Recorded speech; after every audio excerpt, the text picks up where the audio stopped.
बाजार को मालूम था कि सिक्वेंशली एक गिरावट आएगी क्योंकि सारे कंपोनेंट्स जो है सीपीआई के नीचे आ गए थे, लेकिन शायद गिरावट उम्मीद से बेहतर आई और एक ग्लोबल रिस्क ऑन का माहौल हो गया, क्योंकि हम लोग काफ़ी हफ्तों से बात कर रहे थे इस बारे में और हमारे व्यूअर्स मुझे बहुत ज़्यादा यकीन है कि पार्टिसिपेट कर रहे थे इस मोमेंटम में।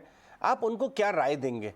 क्या ट्रेल करनी चाहिए, चेज करनी चाहिए शानदार रैली ग्लोबली, या थोड़ा बहुत चिप्स ऑफ द टेबल भी ले जाना चाहिए? देखिए अजय, दो चीज करनी जरूरी है। एक तो जहाँ पे बहुत फास्ट मूव आया है और जहाँ पे वो फंडामेंटल्स बैक नहीं करते उस चीज को, उसमें ट्रिम डाउन जरूर करना चाहिए। दूसरा, अभी जैसे एक मोमेंटम बना है उसमें और नतीजों का भी सीजन है, तो जहाँ कंपनीज में अच्छे नतीजे आ रहे हैं और जहाँ वैल्यूएशन उस हिसाब से अट्रैक्टिव है, वहाँ लोग एक्सपोजर भी ले सकते हैं। ओवरऑल वैल्यूएशन वाइज, जैसे आपने कहा ये सीपीआई डेटा, तो मार्केट मेरे हिसाब से मार्केट अंडर एस्टिमेट कर रहा है जो रिजॉल्व है सेंट्रल बैंक्स का इन्फ्लेशन को कंट्रोल करने का। पीक इन्फ्लेशन का मतलब ये नहीं है कि मॉनेटरी टाइटनिंग खत्म हो गई और आगे बस वो लोग वापस पैसे छापने शुरू कर देंगे और मार्केट में सब कुछ बहुत अच्छा हो जाएगा। सबको ये रिकॉग्नाइज करना जरूरी है, हेडलाइंस को इतना फॉलो नहीं करना चाहिए। 8.5% इन्फ्लेशन है, उनका टारगेट है 2%। तो 2% आने के लिए वो अभी भी टाइटनिंग करेंगे। दो फेड के गवर्नर्स इमीडिएटली आगे स्टेटमेंट भी दिया कि अभी हमारे को काफी टाइटनिंग करनी बाकी है। तो मैं कहूंगा कि इंजॉय करिए जो रन आ रहा है, लेकिन कंप्लेसेंट मत होइए। लोगों ने बहुत बुरी मार भी खाई है पिछले साल, जब काफी मिड कैप्स ऑलमोस्ट 40-50% गिर गए थे ऊपर से, अच्छी अच्छी कंपनीज भी। तो ऐसे नहीं, जब वैल्यूएशन ज्यादा हो जाते हैं तो रिस्क पड़ता है। लोगों को लगता है कि मार्केट चढ़ रहा है तो सब कुछ अच्छा है, तो इसलिए हमें घबराना नहीं चाहिए। एक्चुअली उल्टा होना चाहिए। तो थोड़े चिप्स ऑफ द टेबल लेने चाहिए। जैसे फाइनेंशियल्स में काफी अच्छा रन आया है, अगर आप बहुत ओवर एक्सपोज हैं फाइनेंशियल से तो थोड़ा ट्रिम कर सकते हैं। और थोड़े वो अभी भी मुझे लगता है कि जहाँ पोटेंशियल है वो कैपिटल गुड इंजीनियरिंग कंपनीज में अभी भी पोटेंशियल है, वो अंडर ओन्ड है अभी भी। कुछ जो अनलॉक थीम के कंपनीज हैं, जैसे होटल्स हो गए और रेस्टोरेंट स्टॉक्स हो गए या इस तरह की कंपनीज हैं, उनमें अभी भी पोटेंशियल मुझे लगता है वो बाय ऑन डिप्स रहेंगे। ओके, पोटेंशियल आपको रेस्टोरेंट, ये पूरा जो क्यूएसआर चेन है, ये एक नई एसेट क्लास भारत में बन गई है और हम सब जुड़े हुए हैं, वीकेंड्स में एंजॉय करते हैं। आपका देवयानी रेस्टोरेंट्स हो गया, यम ब्रांड्स, वॉल्स, ये आपका मैकडोनल्ड इस बार कह रहा है कि भयंकर अग्रेसिव प्लान्स हैं उनके।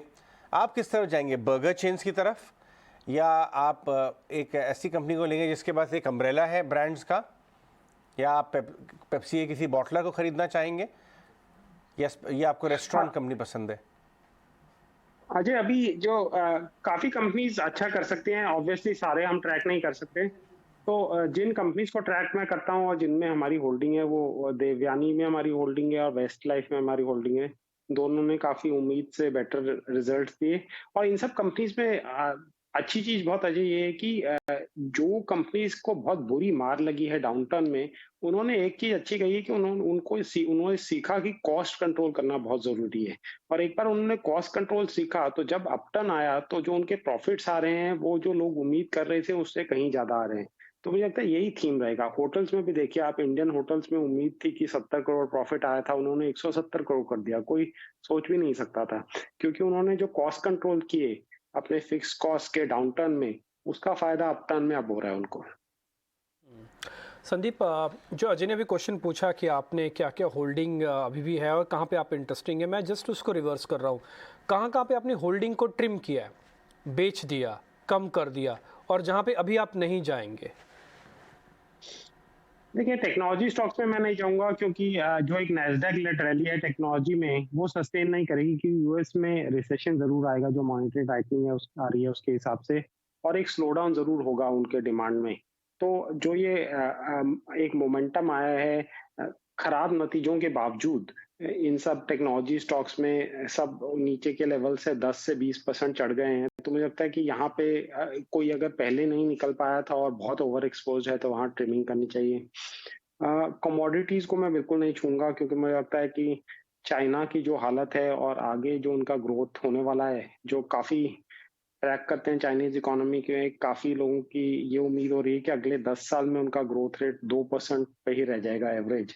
तो चाइना अभी भी 50-60% कंज्यूम करता है ज्यादातर कमोडिटीज को। तो मुझे लगता है कमोडिटीज में जो भी रैली आती है वो एक सेल ऑन स्ट्रेंथ रैली है। पे एक क्वेश्चन हो रहा है, सभी लोग बैंक निफ्टी पे काफ़ी बुलिश है, इसमें कोई दो राय नहीं है कि बैंक निफ्टी के मुकाबले चला भी ज़्यादा है, आज भी अग्रेशन उसमें थोड़ा ज़्यादा दिख रहा है, लेकिन धीरे धीरे जब पहले प्राइवेट कंपनीज़ के शेयर चलते हैं फिर सरकारी कंपनीज़ में जान आती है। तो क्या अभी आप सरकारी कंपनी पे यानी सरकारी बैंक्स पे बुलिश हैं? ये फिर से धोखा तो नहीं देंगे, खासकर bank of Baroda, Canara bank? मैं बतौर एज इन्वेस्टर पूछ रहा हूँ, मैं सिर्फ वैल्यूएशन को चेस कर रहा हूँ, मैं ट्रेडिंग पैटर्न्स पे नहीं जाना चाहता ज़्यादा।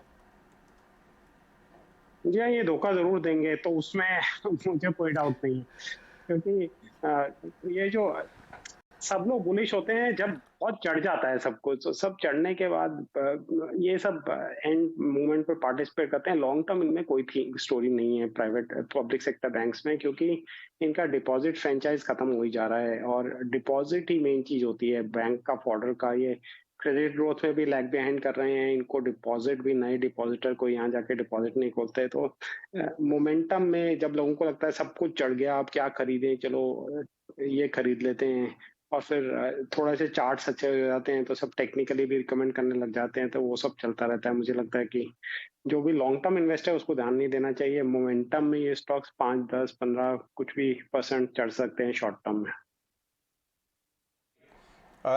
संदीप, अभी भारत फौज के रिजल्ट्स आए और कमेंट्री बहुत ही दमदार आई है। इनफैक्ट अगर हम कैपिटल गुड्स की बात करें, इस बार रिजल्ट से ज़्यादा कैपिटल गुड्स कंपनीज ने, स्पेशली बिग वंस ने, कमेंट्री बहुत अच्छी दी है। लेकिन यूरोप और यूएस एक्सपोजर की तरफ एक क्वेश्चन उठ रहा है। बालकृष्ण को देखिए, कितना बाजार ने बालकृष्ण इंडस्ट्री को पनिश किया बिकॉज यूएस और यूरोप एक्सपोजर बहुत हाई था और उन्होंने सेकेंड क्वार्टर की आउटलुक भी काटी थी। आप कैपिटल गुड्स में प्योरली डोमेस्टिक वाली कैपिटल गुड्स को पसंद करेंगे या थोड़ा ग्लोबल एक्सपोजर भी होना चाहिए?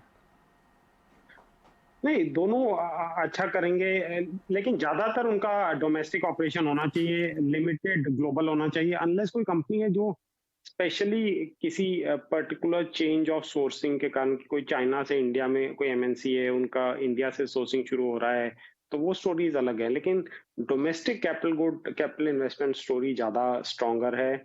ग्लोबली जो क्लीन एनर्जी रिलेटेड है या फिर वाटर रिलेटेड है, कुछ ऐसे प्रोजेक्ट्स हैं जो प्राइम आजकल एनवायरनमेंट रिलेटेड कैपिटल इन्वेस्टमेंट्स हैं, उसमें जरूर तेजी रहेगी ग्लोबली, लेकिन जनरलाइज तेजी शायद ना रहे।